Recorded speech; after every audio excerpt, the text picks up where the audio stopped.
guys, how are you?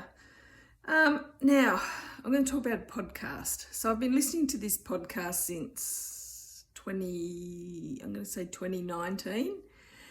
It's called And That's Why We Drink. And there's two girls, they're American. One's called Em, one's called Christine. Em covers a supernatural story and Christine covers a true crime story. And they release a podcast every week. And they travel America doing live shows as well, which would be interesting to see. But anyway, I sort of started listening to it in chronological order, and then I kind of stopped because I was following them on Instagram and I could see where their lives were at then compared to where their lives were on the podcast. So I just started listening to them each week as they came out. Anyway, I've decided to go back to where I'd stopped listening to them and take it up. And episode 102. Now, if you're into conspiracy theories, Em covers this over two episodes, episodes 102 and 103. And she's talking about the Pegasus Project.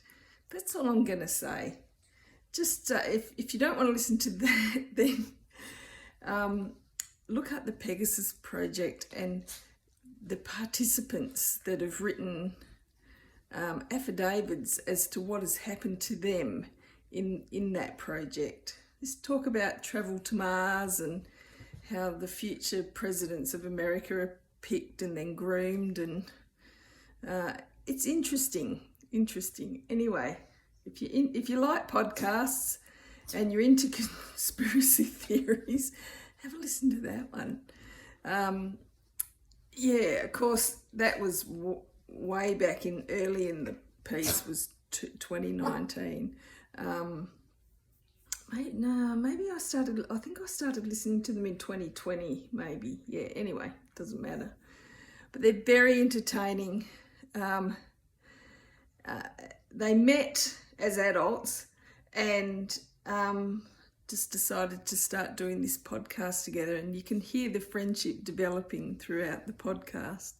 And they're nice, very intelligent women, very funny, very quick, and very analytical as well. Like the way they break down what's happened, whether it's the true crime or the supernatural story, they break it down, and it's sharpened my own analytical thinking as well, because I'm not really an analytical thinker. I'm more of a critical thinker, I think. But yeah, it's certainly made me more analytical rather than critical. It's just a great podcast, and that's why we drink. So that's what I'm covering today rather than a song, because I've got no music in my head, because other than the theme song to that podcast, because I'm slowly getting through it all. Anyway, I hope in the future they both discover that they've both got ADHD, because anyway, that's a whole other subject, because they do. Anyway, have a great day, guys. See ya.